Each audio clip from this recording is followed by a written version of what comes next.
The Numinous Podcast with Carmen Spaniola.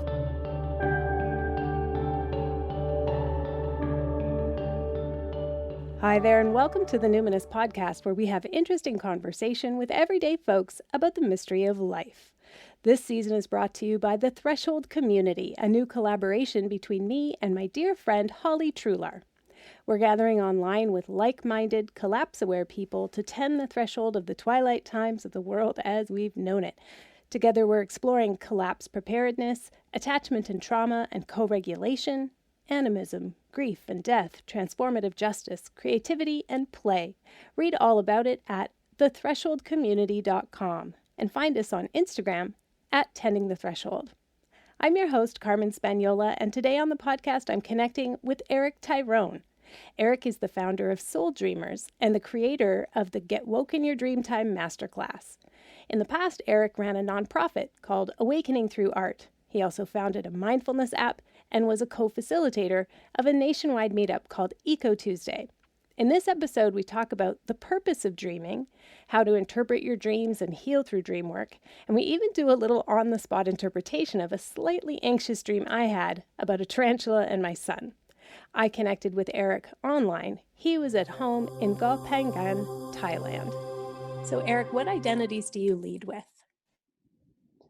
The identities I lead with, I don't really have a clear, grounded answer on that, but I've kind of been coined a tropical nomad and spiritualist. A tropical nomad because the last 6 years I've been living in the tropics, and now that I've discovered I really like the tropics, I can't leave. So, I've lived only in 3 locations in the past 6 years, but it's tropics, Hawaii, Bali, and Thailand. And then spiritualists, just in the sense that non-denominational spiritualists, just the core of what it means to be alive, to be human. And for me, that is to follow your heart, to learn to listen to your heart, be guided by your heart, your intuition, you could call it. And being guided by that place is taking us to where we need to go, when we need to go. We're in flow. Mm-hmm. So spiritualist is it's kind of a catch-all phrase for me. It's just I do my best to do my best and to inspire others along the way. Mm-hmm. From those 2 identities, I'm maybe projecting here, but do you have what you would describe as like a spiritual relationship with the tropics? Like what do you think the origin story is there with why you are drawn there? Yeah, a big piece of that is the ocean. And not just ocean, because I did live in San Francisco for a while and the ocean was cold, so barely ever went in. Yeah. But it's the ocean that's swimmable year round. That's my draw. Because for whatever reason, I just feel like the ocean is my first home and the land is my second home. Even though I spend most of my time on land, I do spend a good amount of time in the water, underwater, under the surface. I like to free dive. Yeah. Well, that seems to be like a really obvious metaphor then, since we're talking about dreams and you like good to catch. dive, in the vast collective unconscious. So let's start with the beginnings of your interest in dream work. Have you always been like a naturally vivid dreamer, or are you self-taught? Dreams stood out to me from an early age. I like my single digits in age. So 3, 4, 5. I remember dreams from when I was younger. Yeah. So they've always stood out to me. And then when I was 14, walking around the downtown, historic downtown, where I'm from in Virginia, where my grandparents live, and I discovered this esoteric store. I didn't even know what esoteric was. And this store had crystals and books on dreams, and on Saturdays they had psychics giving psychic readings and palm readings. I was like, this place is cool. It's new, Yeah. And there I discovered dream books, and I'd already had this connection my whole life, throughout my whole up until 14. It was always something that stood out to me. So now seeing a book that I can maybe start to learn to understand them, I got this book. I didn't even know what the book was, but I got that book and just learned more about dreams, and then became more actively working with dreams. And then I found the more I paid attention to my dreams, the more dream type experiences I started having, the more dreams I was remembering, the more kind of profound type dreams I was having. And so it's just always been something that's been part of me. And then it just came clear to me one day that I need to offer this to the world, because throughout my life, friends, family, knowing that I'm into dreams, would always, anytime they had a dream that really stood out to them, they would always come to me. And I was always the dream coach before I was officially a dream coach. Wow. Uh-huh. Mhm. Wow. I'd love to do like a shout out to all the amazing new age bookstores out there because just as you were saying that, they just like rifled through my mind, right? Like all of the Mhm. all of the bookstores that had all that esoteric stuff that like, I have a very similar experience of about 14 years old and buying a lucid dreaming book, and at like the one little kind of new age shop downtown that had incense and, it was like mysterious to go in when you were young. And That's now it. as Yeah. an adult, any city I'm in, anywhere, if I'm traveling, I'm always like looking up like where's the bookstores and like where do I find the new age like specialty shops. And I hope that I hope the one that you wandered into in DC is like still, or in Virginia is still open, because It's, some of you them know, have it's, really long lives. yeah, it had a long life, but it did finally close down, but it was there Oh, a long time. oh, darn. Yeah. It was Oh, called Yesterday's Memories. oh, nice, nice. Yeah. Oh, that's great. Yeah, there's one in the town that I'm in, Instinct Book and Gifts, that I love, and in Vancouver, big one, Banyan Books. I mean, these are institutions, right, for all of us who are kind of fringe dwellers and deep divers. So, oh, that's really Hmm. great. It's very interesting to me that you can remember some of the very early dreams, like from when you were very young. Is there one that from that like childhood time that stands out to you that you could tell us a little bit about? Like, I'm curious about the difference between the child mind dreaming and the adult mind dreaming. Sure. Yeah, there was this bridge that we'd drive over as a kid. And I was not even really able to see without really behind from the back seat, without really kind of looking up. But it was this wooden bridge. And I was always terrified to go over it. And then that would show up in my dreams Wow. of just this terrifyingly going over this bridge. But in the dream, it was more rickety and loose. This is a wooden bridge. They've now upgraded the bridge. The original wood bridge is there, but they've now built a metal bridge. But Oh, wow. Oh, wow. yeah, that showed up as a recurring Hmm. dream. Another one was just more abstract. Was this is a downtown, kind of historic downtown with brick sidewalks still to this day. However, in the dream, there were all these like giant trees, almost like redwoods, filled in the streets, and in the trees were these monkey-like people. They were like apes, but they're more human-like, like some sort of like pre-human. Hmm. And they were able to like kind of fly and swing through the trees, like they had less gravity. Wow. And that was one of the most memorable because it was really cool. Wow, that's Hmm. amazing. Hmm. Gosh, yeah, it's coming back to me. Had a recurring dream from probably single digits as well, because the first time I remember it was in this particular house that I know that we were still in when I was 7, and I won't get into it because it's kind of scary, but it kept recurring throughout my life. And when I finally became a clinical hypnotherapist, I went and did like a little deeper dream work over that. And like pretty instantly, my adult mind was like, oh, that was about my alcoholic father. Like, I was able to like Mm. suddenly see, even though to the child mind, it was like I was being chased by giant ants. Anyway, it was like a strange kind Yeah, of, yeah. it takes a while to get to the truth underneath that. Yeah, sometimes Yeah, yeah. don't know until later. No, but the imagery in the child mind can be so vivid and memorable. Um, I'm very curious what you can tell us about all the research you've done and the practice you've had. In your opinion, why do we dream? Like, what are some of the physiological and the psychological purposes of dreaming? Yeah, well, the most common understanding of dreams is that it's a way for the mind to process information, and psychologically, physiologically, and you can even get guidance in your dreams for health and healing. Um, and there was a time where I was eating vegan and I just wasn't getting enough protein. But it was the dream that showed me that. In the dream, I went to 7-Eleven and got escargot. This 7-Eleven in my dream served escargot, which is, and I've never eaten snails and I don't particularly feel like I want to. But in the dream, it was delicious. Wow. And I took that as a sign for protein. So I just made sure I got some more protein in my diet. So that's Mm. using the dreams actively to improve life.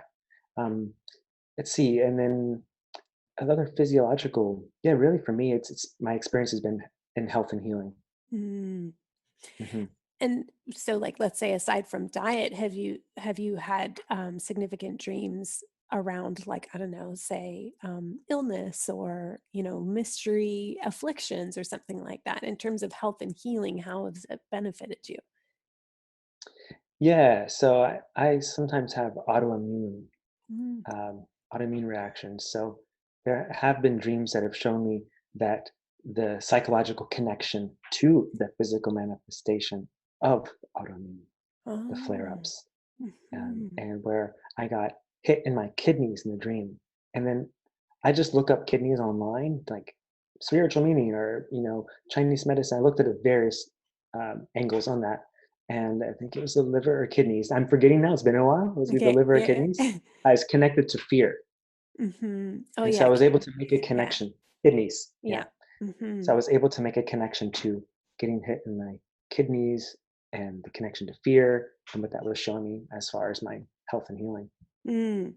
Giving That's me very something that, interesting. yeah. Yeah. Yeah.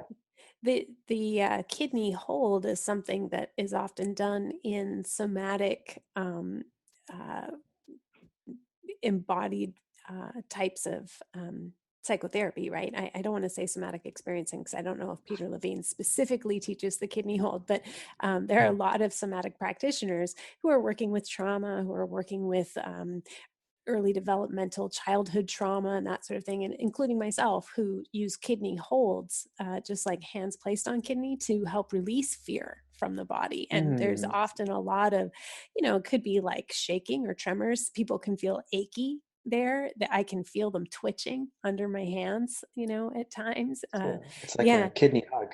Yeah, exactly. That's exactly what it is. So that's Ah, very cool that came through in your dream.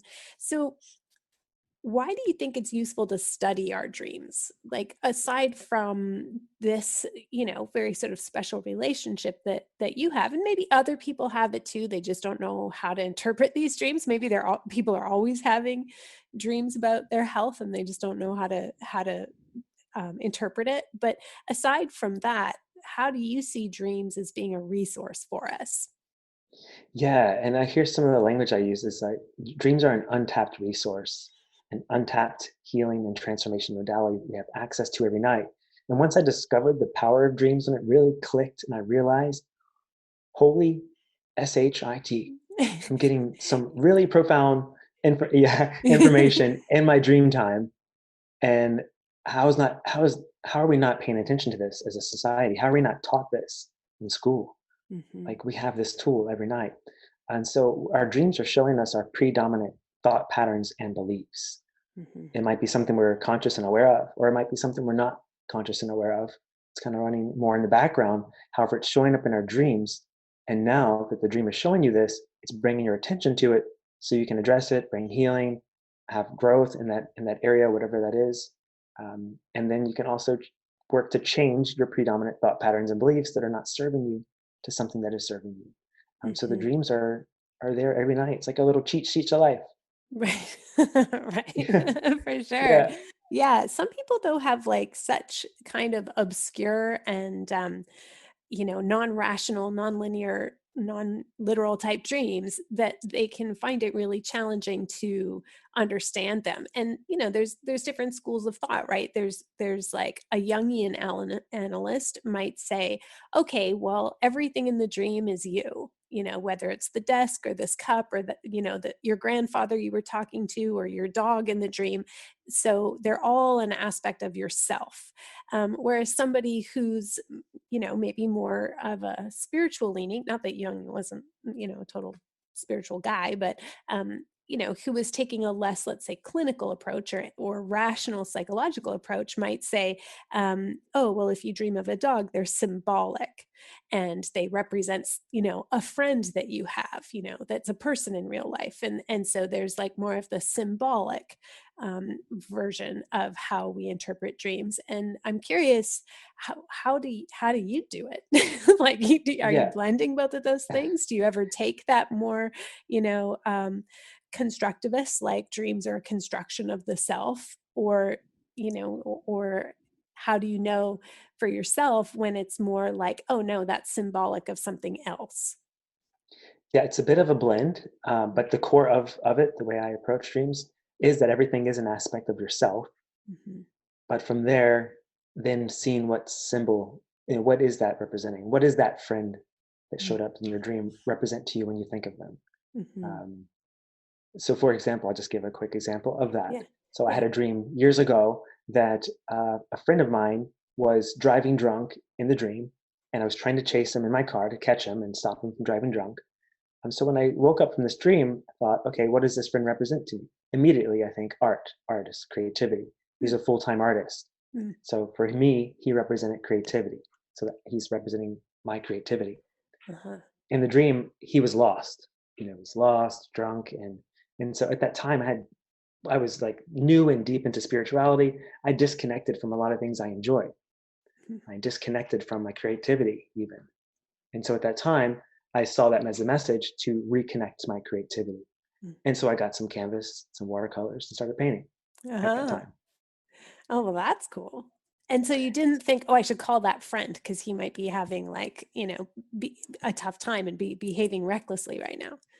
No, and sometimes it can be dreams can be multifaceted. Hmm. Like it could be both. Right. Yeah, because there's always something you can learn for yourself, even if it is something literal. Hmm. If it's something literal, like I like to share with people to just go ahead and reach out to that friend if you want. Just go ahead and send them a message, give them a Right. call. You don't have to tell them the dream, Right. Right. unless you really want to, if you have that Right. connection, but Yeah. you don't have to. Just give them a call. So I will sometimes just contact a friend if they show up in my dream, Hmm. or I have a flash of them in my waking state, and Hmm. and just say, hey, either way is a good way to connect. And sometimes dreams can be literal, Right. and sometimes the difference between the two, it can be tricky to identify. Hmm. But sometimes it might just seem a little bit more real in quotes. It just might Hmm. feel a little different, Hmm. and that's just kind of a subtlety you might learn to recognize. Right, with just paying attention. I'm thinking now of, so one of my closest friends, she dreams about my ancestors quite a bit, but in order for us to figure out what was happening, um, I had, I had been doing a lot of ancestral reconnection work, and there was this one ancestor who's like so old, I don't know how, it's like hundreds of years back, right? But I was like, okay, I'm gonna like keep contacting this one ancestor, even if they're not a blood relative. They kind of keep coming to me, and she just seemed like this really amazing kind of older woman, but she had this like distinctive hair, distinctive face, distinctive kind of size and shape, and strong personality.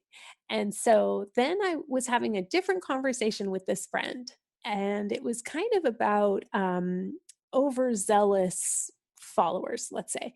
And she said, oh my goodness, I had a dream just last night where you were teaching and there was this woman there, but I don't know if she was real. She seemed like a spirit, and she was like right beside you and like following you everywhere. And I felt like she was being kind of stalkerish, and I wasn't sure about it. Maybe you should do some cleansing. And I was like, wait, what did she look like?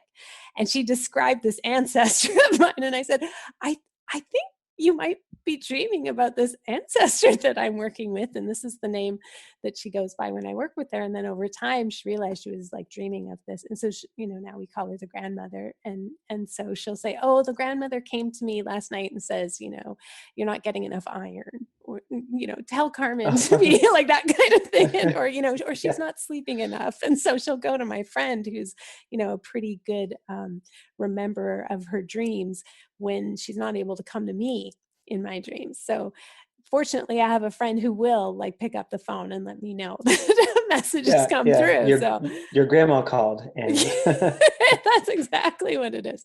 So, that's okay. incredible.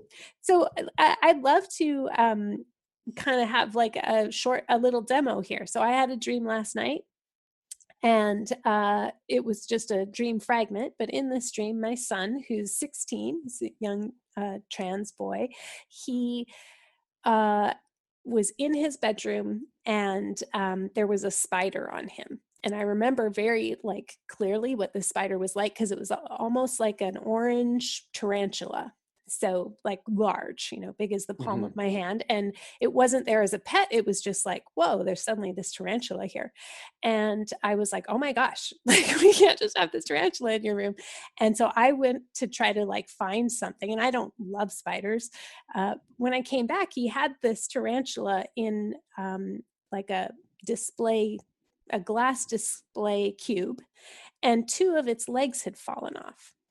And I was like, oh, that's kind of weird. And I don't know if it was alive or dead. And that was kind of the end of the dream. And then I was like a little distracted by my cat, and, in real life, fell back asleep. And then it was interesting because my husband must have like rolled over, and he has long hair, and kind of my arm was up. And I suddenly had this dream fragment of a spider coming down from our ceiling and landing on my elbow. And in real life, I freaked out and was like slapping at it. And my husband had to stop me. And I felt like I could feel spiders crawling all over me. And my husband said, it's just my hair. Because I was slapping all over. But I thought, oh, that's so interesting that my mind has been going to spiders. And so this would be an example where I'm like, okay, should I go into some trance and be like, okay, what aspect of the spider is me? Or is this like get on the internet and, Google spiritual significance of spiders? Like, what would Yeah. you say to a student in this Yeah, situation? I encourage people to not look up symbols online. Good. Uh, yeah, Because because for that's a one, trick question. yeah, okay, yeah, because the same dream symbol can mean something different to different people, and Mhm. even a spider could mean something to you today, and in a different dream, it might represent something different. But by tuning Totally. into your thoughts and feelings you had, that'll be a big clue. Those are Hmm. two of the main important pieces: your thoughts and feelings. Some people just say feelings, but I like to add thoughts because your thoughts can be really helpful. So your Hmm. thoughts and feelings you had in the dream about the Hmm. spider, about different portions of the dream. What were my Right. thoughts and feelings when I saw this? What were my thoughts and feelings about this? And then also, what did the spider represent to you? Hmm. Couple that with your thoughts and feelings you had, and you're going to find a message.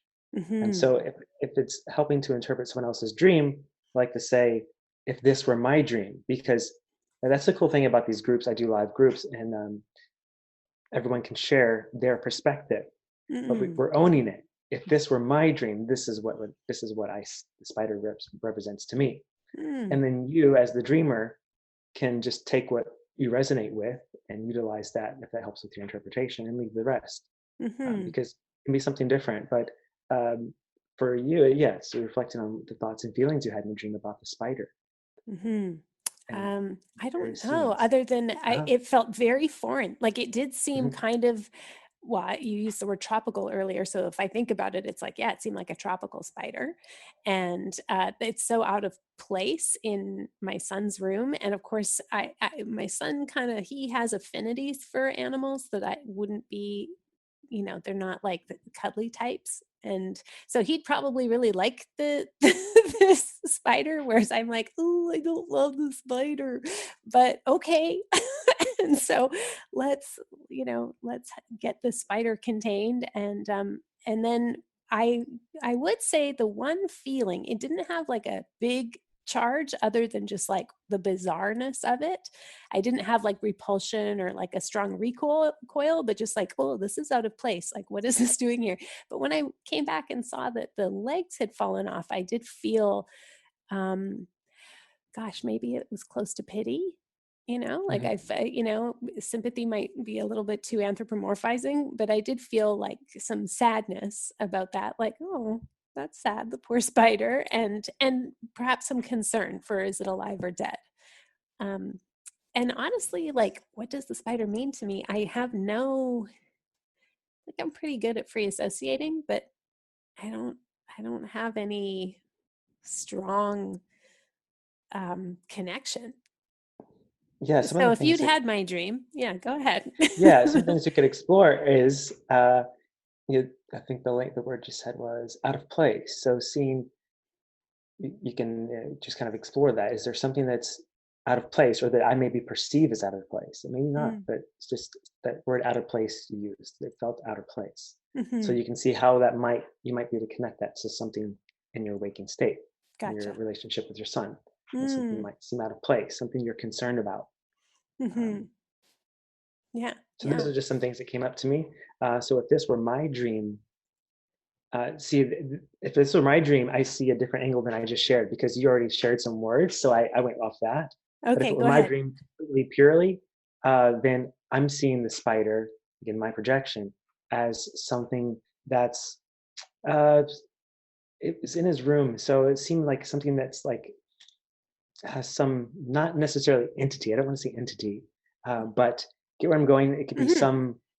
s- some manifestation of something, of your of your Of my son that son. maybe is, that's out of place, Mm-hmm. and you're maybe concerned, Mm-hmm. and you want to remove it or help Right. with it. Right. Hmm. Mm-hmm. Yeah. Mm-hmm. Yeah, I mean, it's interesting if I'm being very honest. It's like maybe this is about my journey with his transness, where it's like, oh, what's happening? And then it's like, okay, this is what we're doing now. And like, let's try to support and protect. And then there's like some kind of like extra challenge of like the legs falling off, or like something, like it's not fitting in a whole way, and it's like making me sad that he doesn't feel whole or something like that. That's maybe putting my son as the spider, but there is something very significant there about it being in my son's room. I often think of like set and setting as really important. So like my Hmm. son has um like he self-identifies as gay and anxious. So Hmm. like, the feeling of like maybe he feels a little out of place or something Hmm. like that. And I'm like, oh no, how do we like contain it and like try to work? And it's like, oh, he feels like not quite, whole or something like that. I don't know. And it may be very deep in his psyche, which is like why it's in his bedroom, which is his kind of like enclave. It's like he doesn't really leave his bedroom a ton. Yeah, and at the same time, he had it under control. That's At the true. same time, despite the other aspects of it, he still had it contained. Hold that thought. We'll be right back with Eric in 2 minutes, but first, a moment for our podcast partner, the Threshold Community. We are currently accepting applications to be part of the founding and shaping of our community in its beta phase this fall. You'll find the application on our website, thethresholdcommunity.com. Now, here's a brief clip from a conversation between Holly and I about why it's important to make Collapse a community practice. And then we'll be right back with Eric. So why is it so important to be doing group work for collapse preparedness, Holly? There's multiple reasons. I would say one is we don't have time for this motherfuckers. No, one is we don't have time for this motherfuckers. Yeah. Say it like you mean it, because it's true. It is true. We don't have time for a whole lot of individual therapy and healing. While that's important, I think anybody who can get into groups and start to practice collective nervous system regulation, that's just where we need to go. That's where we need to go with our resources. That's where we need to go with our time. As you know, like mirror neurons means that when we see other people having healing experiences, it actually helps heal us. So then sometimes we don't even have to do the work that we would have had to do on our own. Mm. Right. So those are like some of them. 60 people in a weekend doing ritual is the most effective use of our resources right now in terms of how are we going to co-regulate. Yes, absolutely. I think so. I mean, this is why, and the other thing is when we're in a collapse scenario, which we all are, but a significant collapse scenario, we're going to have to work collectively. So I'd rather figure it out when we're not in a complete state of emergency than when everything has completely fallen out from under us. So I'm going to go with that one. Like I'm going to prepare. And, yeah. I'm going to be busy when the shit hits the fan, and I will not have time for therapy, individual or group. Yeah. Okay. Yeah. And who wants to pay for that shit anyway? Like, might as well, Yeah. like, Yeah, so yeah. it's like, and I also believe that we all, the more people we can get who can be leaders or healers, whatever we want to call it, that could step into a facilitation role when shit goes down. So there's a flood or there's fire or a pandemic, and people know at least somewhat how to hold a group. And we learn that through modeling. Like, oh, maybe we should open with a poem. Oh, yeah. Maybe we should ask what's happening in people's bodies. Oh, moments of silence are really helpful. And part of how we can direct that is by, as even a facilitator, just saying, I need a moment. I'm going to take some breaths. Right? And then the mirror neurons, most people will take breaths too. And so the more we can learn that, the better off we are, because there's not going to be necessarily a therapist or group facilitator in everybody's hometown or little nook. And so I just think we need to really see how this works and like experiment. Informed experimentation, let me be clear. Informed. Yeah, and we're pretty informed. Yeah. Yeah, and so this kind of goes, because we were saying about everything representing an aspect of yourself, and then some dreams are literally about those people close to us, and our relationships to them. Well, I'm going to sit with that one for a long time. Yeah, now that I've like punctuated it by like sharing it with the world. Yeah, it's really helpful to write it down. So you write down any of these ideas that we just shared, or that you felt or thought of. When you see it on paper, then all of a sudden it's like, aha. Yeah. It's helpful to see the words. True. And I do find that having kept a dream journal that I sort of pick up every year, I sort of seem to go through like seasonal or cyclical periods where dreams are really significant. I've been able to notice like, oh, look, every spring I have a dream where like Bruce Springsteen is a good friend of mine. Like it seems to come around like every kind of March to May, I can expect I'm going to have a dream where he's like, giving me fatherly advice, or he's like a really cool boss and I'm at the staff party in his barn, or like, it's like every spring I have this like great Bruce Springsteen dream. If I didn't write them down, I might not realize that there was like something very supportive for me about spring, So can we talk a little bit about the scary stuff and scary dreams? Like the one that I just had was not necessarily scary, but I am curious about how dreams might help us with anxiety. Yeah. And dreams and anxiety. Yeah. So again, like I mentioned earlier, whether we're conscious of it or not, it's going to show up in our dreams. So especially those things we're not conscious of, but even that we're conscious of, just as important, it's showing up in our dreams. And if we have anxiety, it's going to show up in our dreams, often as nightmares and stress. You might even be grinding your teeth, but it's showing up in our dreams so that we can see them. It's not just showing up to torment us more. It's showing up because it's present, and whatever you want to call it, your soul, your source, the universe wants you to see it, wants you to bring some resolution to it, wants you to move past it. So it's an opportunity when you have these dreams. So nightmares, which we also call bad dreams, are not bad. They're actually good because they're showing you something that's within to help you move beyond them and to step into your full limitless self. What about the ones though where you know how some dreams, you've talked about some of them have like a particular I don't know, you could call it clarity or vividness or lucidity. Some dreams are big dreams, and I've known clients, I guess I sort of had this, but it was more recurring. It would happen at random times, but I have some clients who literally every night they go to sleep almost feeling anxious right away because there's going to be some kind of predator energy or like entity. And so it's almost like instead of sleeping, they enter some dark, Stranger Things like parallel world, and they spend the whole time in flight mode, pretty much just like evading dark forces that to them don't necessarily just seem psychological. They seem otherworldly, or they seem demonic, or it's like more like a shamanic experience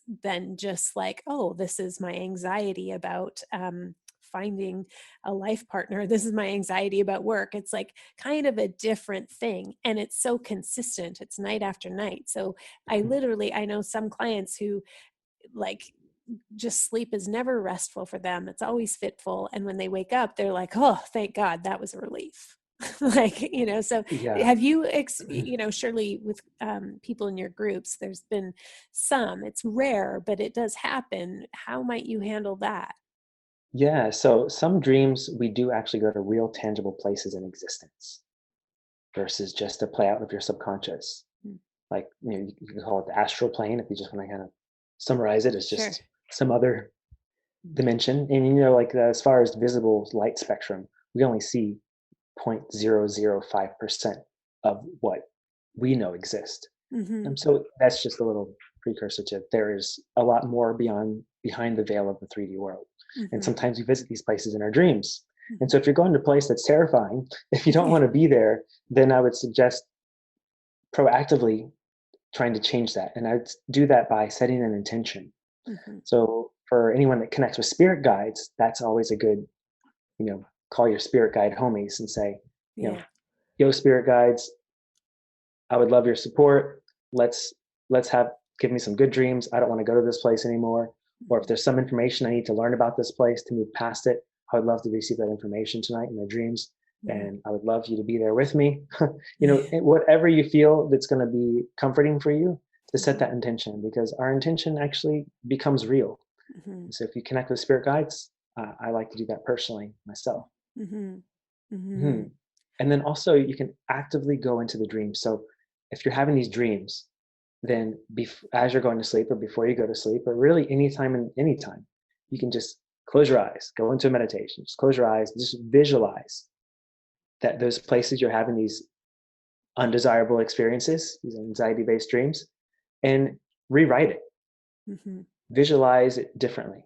Visualize yourself being in power, not in fear, having support, having love, and just bringing whatever that situation needs that you can go through it in a positive way for yourself, in a new way, a new empowered way. Mm-hmm. And then that can actually stop those experiences. It can stop nightmares. It can stop bad dreams, because you've now you've rewritten it, because we're the author. Mm-hmm. Yeah, it's a little bit like exposure therapy, but it's in these like controlled kind of ways, right? Where it's like you Exactly. go It's the in same. feeling more empowered, and then like face the thing, plant yourself, or find the exit, like find the egress, so that you're like, oh, that's the way that I get out. I want to like shut that door, and now I'm going to weld it shut so I never go back in there again. That's or it. something, right? I love that. That's it. That's like there's infinite possibilities of how you can handle that. You can Mm-hmm. weld the door. You can have a purple dragon, Mm-hmm. come fire breathe everything away. Mm-hmm. Whatever you Yeah. want to do, you can make it up, and it works. So. Yeah, totally. There's someone that I know who we were at this lodge, this like older building, and she was helping me run an event, and so we were staying there overnight, and the guests hadn't quite arrived yet, but she woke up in the middle of the night hearing sounds in the room that sounded like there was many mice. She like turned on the light, of course there's nothing, and then like later on in the night could see light and things coming in.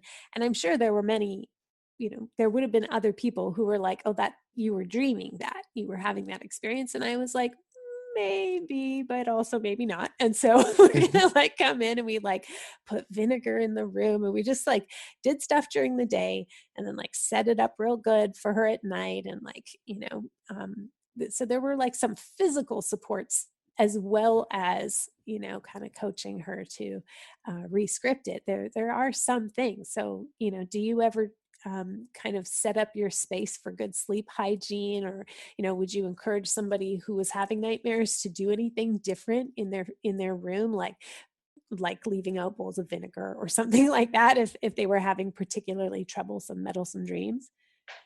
Yeah, having like physical triggers or tools Mm-hmm. can be helpful. I mean, we don't really even need any external tools Mm. because we have the ability within ourselves, but they can be helpful and fun to use, like crystals and Mm. sage and Palo Santo and flames and salt and all the things. Like they do what they are supposed to do, but again, we are able to do those things without them, just with our visualization. Mhm. However, it's nice. Like, okay, I've got my crystals in place. I know I've got my shield of protection. It gives you that visual, uh, that like you said, that physical. I'm not sure of my words right now, but It's like a just reassurance, right? Like it's like, that's the what I'm okay, looking I'm for. not here on my own. There's like something Yes. material that I can see and sense, just in case we don't trust our mind, because that can be part Yeah. of it, right? It's like, what if my mind is like, like somehow vulnerable to this and I don't feel strong enough right now? I think it can be nice to like have tangible allies right there, especially if you're like me, a bit more animist. It's like, no, I actually do believe that like there's an awareness in this stone or this Hmm. branch of cedar or something that Hmm. is its own mind and brings its Yeah. particular medicine in the dream world. Definitely. Yeah. Yeah. Mm. Crystals, living plants, sentient beings. Hmm. Exactly. So, Hmm. could you share maybe some of your dreams as an adult that you've had that helped communicate like your life purpose or like big themes for you? Like, can you share some examples of big dreams that shaped important choices for you in your waking life? Sure. Let's see. One about a leap of faith. And so it's here. Let's see. I'll try to do this in a nutshell. Okay. So in this dream, I was like at the top of like a hill. It was almost like a ramp, and I knew I had in the dream I had to jump across this gap and down. It was like a pretty far drop down, but there was soft sand. So I did this numerous times in the dream, but each time I felt like a little fear of doing it, but I pushed past the fear. I didn't let the fear stop me because I had confidence that I could do it, even though I felt fear about it. I knew I was capable. So I did these jumps into the soft sand. Okay, and now a little bit later, now all of a sudden, about to go back to the top of this hill, but I'm holding a dog on a leash, and the dog's running super fast. I can't stop it or control it. I can only go with it. And I'm realizing as I'm running, jumping over things because this dog's pulling me, I have an awareness of like, wow, I'm I thought I was gonna just like stumble and fall, but I'm doing so good. Like this is easy. I got this. And then we get to the top, and now we're going full speed, and now this hill now turns into a launch ramp because we're going so fast, which was already really tall. So now I'm launched way into the air, way into the air, again I just turned fear into exhilaration and landed. Now it wasn't in the soft sand this time. I landed on a giant blank canvas. It was about 50 foot by 50 foot, Wow. white stretched canvas, massive, just laying on the ground. And that's what I landed on. And I landed and I was like, oh, that wasn't as soft as the last landings. Like I wasn't hurt. It was okay. But it was like, that was a bit uncomfortable was the word in my mind in the dream. Mm, So that was my thought. I recognized my mm, thoughts and feelings. And so that was a bit uncomfortable, specific language. And so what this was for me was, for one, I was practicing this jump prior to jumping on the canvas. I didn't know I was practicing, but I was like preparing for this jump. Life was preparing me for this jump. mm. And so I had to take this leap of faith. Now, this dog guiding me is kind of like loyalty. Dogs represent for me joy and love, just joy. This Mm. dog was just like drooling with its tongue out. It was so happy running. So it was just joy. So I was being pulled by my joy.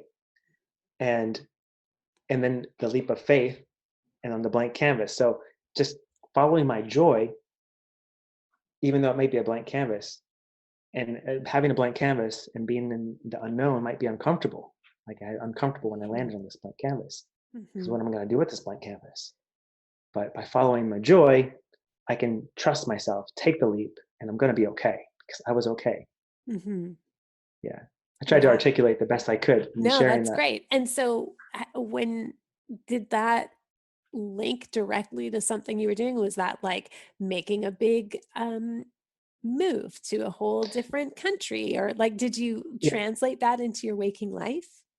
ironically, it happens to do with me doing the work. It's this crazy inception thing. It happens to do with me fully pursuing this work as the dream coach that I do, letting go of my web development, which I'm only doing about 15% of now. Right. I've been running a Okay. web development company for a long time. Okay. So it's just that leap to fully just into it. So here's the dream about pursuing the work of dreams, Right. which is kind of funny. Right. But And the yeah, huge blank canvas, like huge blank way canvas. bigger. It's not like, yeah, just like the mind, right? And dreams are this massive blank canvas that could be anything, right? I Endless like that. potential. Yeah, Mhm. endless potential. Oh, that's Now, very cool. yes, I did have one where I did move to another country. Yeah. And so this happened first. I had a waking vision, which for me, I refer to visions when you're awake, the term Hmm. visions, as being a dream when you're awake, Right. and dreams being visions when you're asleep. They're just the Right. same. Yeah. Gotcha. So I had a vision first when I was awake that it was direct guidance to, it was time I needed to go to Australia. At this time, I was living in San Francisco, had no thoughts of leaving. I was happy there. So I said inwardly to my guides, that was very clear, but I'm not going to jump on a plane tomorrow. I'm going to wait for more signs. Now, this story is a long story, so I'm not going to share it, but it, it's ridiculous synchronicities were happening that were pointing me to Australia. I'll share one of them. One of them led to 2 weeks later, someone I don't know contacted me on Facebook saying, I see your face on my screen as people you are suggested friends all the time. I don't know why, but I got the urge to click on you today. And I'm so glad I did because our mutual friends are like dear family to me. And she says, we have to meet up before I move back to Australia in 3 days. Do you have time? So, okay, this vision told me to go to Australia. 2 weeks later, someone I don't know gets the urge and contacts me out of the blue and says, can we meet up? I'm moving back to Australia. She'd been living in the US for a year. Okay, so we meet up within that 3 days, and I share my story and all the synchronicities that happen in the guidance. And she says, well, in 2 months, my sister's moving out. So you're welcome to come stay with me and my mom if you need a place to land in Sydney. So, it was 7 months forward when it was about time to go. And I was doubting. I was like, I think I need more money before I go. I was doubting myself now that I've started to actually follow this guidance. And so then I had a dream. In that dream, I just saw the face of one of my guides. And this guide, it was a he, and he just said these words, it's time to go now. That was the quote. Mm, So the next day, I didn't leave that next day, but I bought my ticket that next day. mm. Hmm. Wow. That is Yeah. very clear. And that was a dream. Yeah. Yeah. Wow. And sometimes I call these just DM dreams, direct message dreams. Right. They don't require interpretation. And, some people that are already really tuned into their dreams will have these. A Hmm. lot of people don't. But once you start paying attention to your dreams and start actually utilizing them, you'll start to have these direct message dreams where I see them as guidance, like spirit guides speaking to you or whatever you connect with is Yeah, there working with you and just telling you what's up, straightforward. totally. Yeah, Yeah. it's true. I wouldn't say I have them regularly, but I usually have them in that month or two a year where I really pay attention and keep my dream journal and like, do all my processes of like set my intention and restate it right when I'm looking at my pillow and then like go into sleep and like the Hmm. whole the like routine that I have when I'm like really trying to do active dream work. And it's usually like maybe not even when I'm actively doing the work, but like week 6 or something, or like when I kind of loosen a little bit and I'm not as like being rigorous about it, then I'll usually have like a DM dream. And it's usually about something pretty mundane. I haven't had any sort of big dreams like move to a different continent, but like I can totally see that if I stuck with it, I probably would get some, bigger things. Yeah. Yeah, and most of mine, I'm assuming mundane, are just like kind of practical everyday things, Right. which that's most of mine as well. That was just a rare occasion. Yeah, but phenomenal. So good. So, as we're just wrapping up here, and maybe your answer has something to do with dreams, but maybe not. I'm curious, when you are at a low point, because of the world, because of just what's going on, how do you personally cope with grief and rage? Yeah, let's see. Well, there's a few things. Definitely coming back to the present moment, which that could be endless things. So that might just be put on some inspirational audio or video or just whatever it is in that moment that is is just something that I enjoy doing. Just finding something I enjoy doing to bring me into the present moment, but not to turn away from what's happening in the world. But for me, the main thing is actually remembering the bigger picture. And I can say bigger picture for myself because I've had, as I just shared the dream, go to Australia. I was guided, so I've had numerous experiences that you call metaphysical or spiritual experiences, uh, whatever you want to call these things. These things that are kind of experiences that are outside of the normal day to day. That I use those as an anchor to remember these things. So a lot of us have had these types of experiences, and if we think back, we can probably find something where it's like, oh yeah, there was that one time, and that was so weird, freaked me out. Yeah, like some sort of synchronicity, something that's stood out to you that was like otherworldly in a sense, Mhm. and mystical, spiritual experience, whatever you want to call that. But I use those as an anchor. Mm. It's like I know that there's much more to life, much more to life that because of these things that have happened. Because I first decided to go the direction of exploring what's on the other side of the 3D world after getting frustrated with the 3D world in the 95 I was doing blah blah blah. Not even a story worth going into, but I got to this tipping point of frustration with this 3D world, and then remembered, oh yeah, I've had these strange experiences throughout my life. Let me explore that, and that led me to exploring spirituality. And so, knowing that there's something more behind this world, I know that there's a bigger picture at play.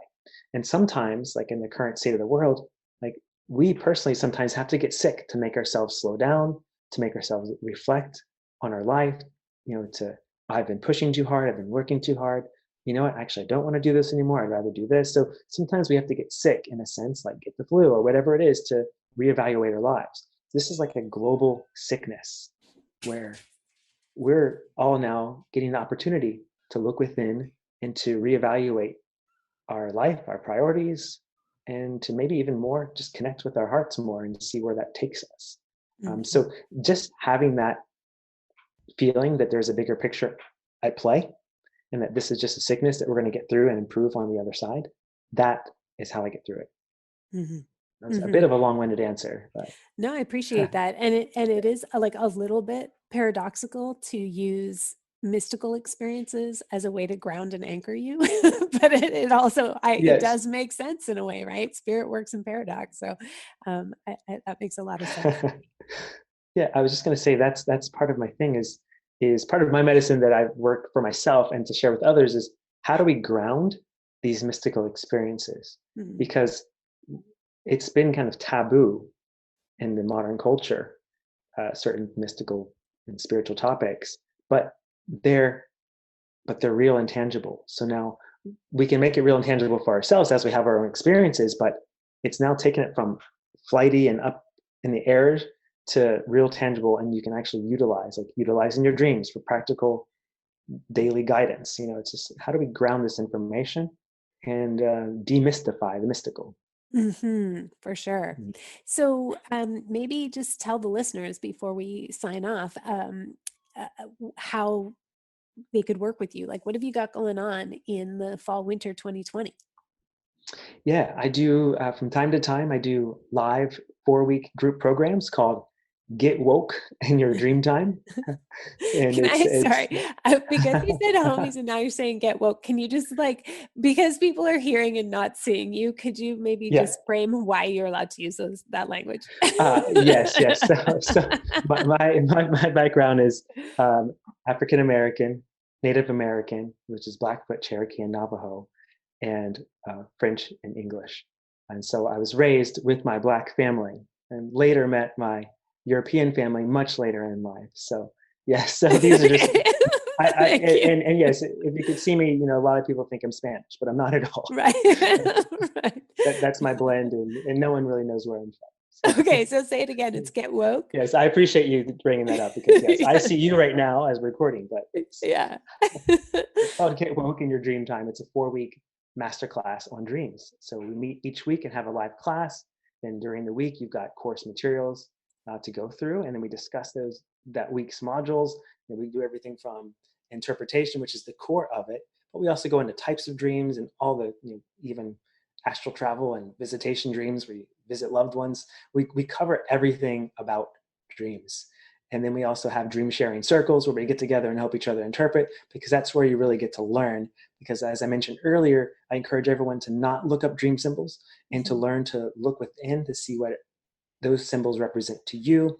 That also helps you to develop your intuition just by having that inner inquiry. For sure. And I so, love yeah, that. so the programs, you can find it on my Instagram, linked there. That's @_soul_dreamers with an S. Awesome. And also website is soul-dreamers.com. So whenever the next live course is coming up, the start date, you'll see that there.